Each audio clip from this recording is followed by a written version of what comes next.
So this is our app. The name of it is called MovieFlix. So when we click on it, a splash screen appears.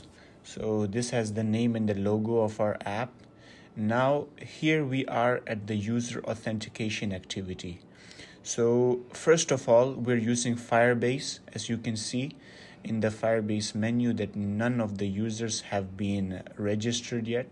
So let's go and register ourselves first.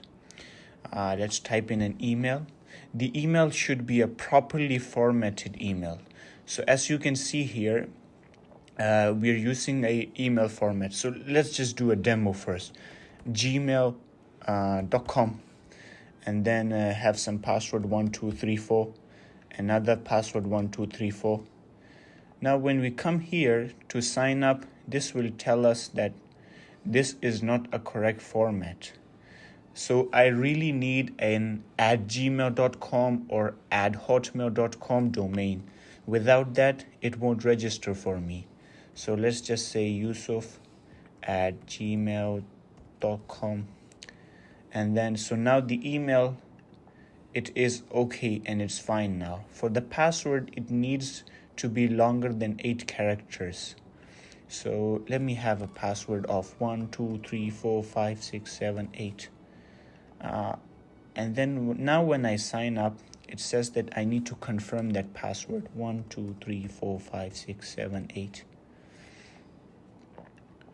So now it tells me that the registration have been successful.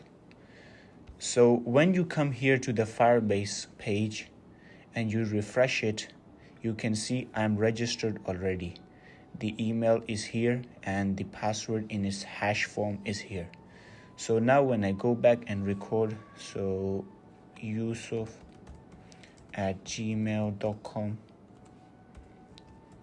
and then the password 1, 2, 3, 4, 5, 6, 7, 8. Now I can log in.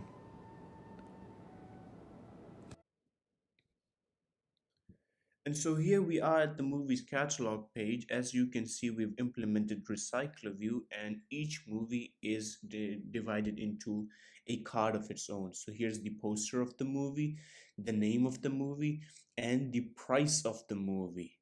And so it's a scrollable view, so you can scroll up and down. So when you click on the card, you will go to the detail page of the movie, whereby you can see the poster of the movie and then the name of the movie. So what we've done here is we've implemented the YouTube API so that users can see the trailer, and the description is below there. And below are some of the buttons. So when you click on the back button, you will be directed back to the movie's catalog page. And when you click on it again, you will be brought back here. The share button is if you want to share the link of the movie or the trailer to someone else. So you can copy the link, or if you want to share it on any social media like WhatsApp, you can also do so. So if you do that, this beautiful card will be sent to the person that you want to send this movie to. And then we have the add to cart button. So basically we have two movies in the cart right now. We have Black Panther and Avengers Endgame. And below here you can see the total price of these movies. So this is how much it's going to cost. So now if you want to remove any movie, you can just long click on it and it will be removed from the card, just like Avengers Endgame is removed. And if you want to remove another one, let's just remove Black Panther here. So we've removed all and the price updated simultaneously. So let's get back to browsing, select another movie for ourselves. So let's just select Avengers Endgame, add it to cart, and then we can see the price updated, the movies here, and everything's going fine. So let's check out. The checkout page gives you a message, thank you for shopping with us, and then it gives you a summary of which movies you have rented. So here we have rented Avengers Endgame, and then the total price of the movie is $150. So we have a button. If you click on this button, you can get back to browsing again. But this was the whole process of how to check out a movie. Other feature that I would like to demo to you guys is called shared preference. So basically, to give you a brief idea of what shared preference is, that it will remember in the cache of the app some data which you can use later on when you launch the app back. So just to demonstrate, we have already logged in as yusuf@gmail.com and I've inputted my password already, right? So once I've done that, the app is now helping me remember all those login details.